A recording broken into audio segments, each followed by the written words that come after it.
இயேசுவில்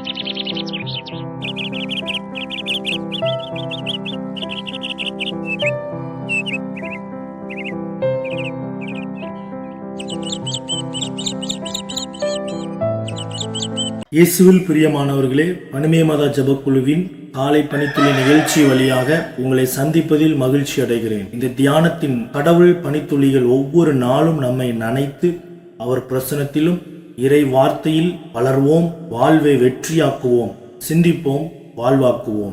ஆமென். ஆண்டவருடைய இனிய நாமத்தில் உங்களை சந்திப்பதில் மிக்க மகிழ்ச்சி அடைகின்றேன். நாம் இன்று தியானிக்க எடுத்திருக்கும் தலைப்பு விசுவாசத்தையும் பொறுமையும் தருகின்ற இறைவன்.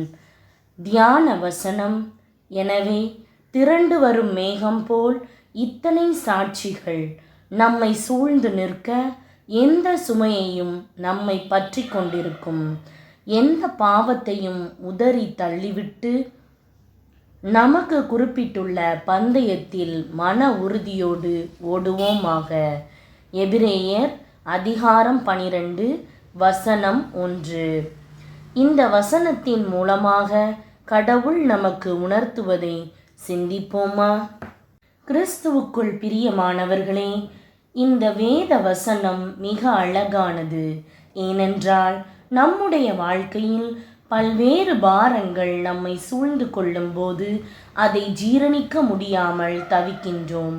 அதே போன்று பாவத்தின் மிகுதியால் படுகுழியில் விழுந்த நிலையிலும் அது நிமித்தமாக சஞ்சலம் அடைகின்றோம். ஆனால் இந்த வசனத்தின்படி அவைகளையெல்லாம் தள்ளி வைத்துவிட்டு நம்முடைய ஆண்டவரையே நோக்கி பார்க்கும் பொழுது நமக்கு அவர் ஏற்ற விசுவாசத்தையும் பொறுமையையும் கொடுத்து அவைகளினின்று விடுதலை தந்து வழிநடத்துகின்றார். ஆண்டவரை பற்றும் விசுவாசத்தால் அவருக்குள் நமக்கு தைரியமும் ஒரு புது நம்பிக்கையும் பெறுகின்றோம். ஒரு திட மனமும் உண்டாகிறது. கல்லூரிக்கு சென்ற வாலிபன் ஒருவன் விடுதி வாழ்வை முதலாக அனுபவிக்கப் போகிறபடியால் தாய் சற்று கவலையோடு அவனை அனுப்பி வைத்தாள். மகனே, நீ தினமும் ஜெபம் பண்ணி கடவுளோடு பேசு, அவர் உனக்கு உதவி செய்வார் என்று கூறி அனுப்பினாள்.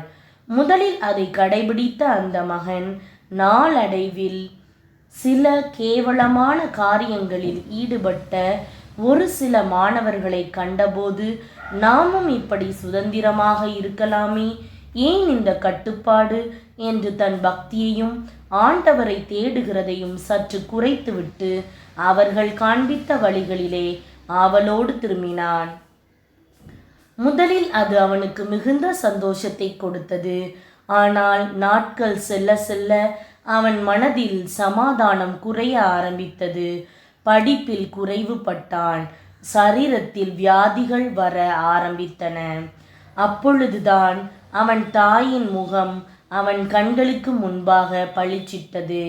மகனே, அனுதினமும் ஆண்டவரை நோக்கி பார்க்க மறவாதே என்றார்களே என்ற பயத்தோடு, இனி என் வாழ்வு மாறுமா என்று கவலையோடு ஆண்டவரிடம் தன்னை அர்ப்பணித்தான். ஆண்டவரே, என் பாவ வாழ்க்கையை மன்னியும், புது வாழ்வை தாரும் என்று ஜெபித்தான். கடவுள் மனம் இறங்கினார். அவரிடத்தில் இரக்கங்களும் மன்னிப்புகளும் உண்டு அல்லவா? அதன்படி அவனை ஒரு புது மனிதனாக மாற்றினார். எல்லா பக்கங்களிலும் ஆசீர்வாதங்கள் திரும்பி வந்தன. தாயும் மிகுந்த மனமகிழ்ச்சி அடைந்தாள்.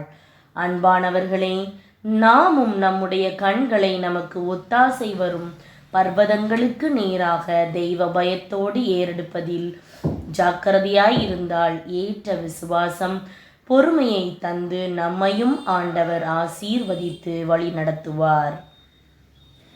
சிந்திப்போம், வாழ்வாக்குவோம். நாம் ஜெபிக்கலாமா?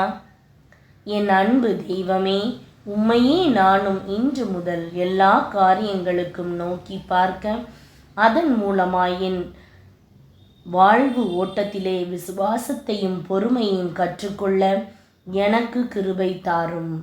என்னை ஆசீர்வதியும். இயேசுவின் நாமத்தில் பிதாவே, ஆமென். இந்த நாள் விசுவாசத்தின் நாளாய் அமைவதாக.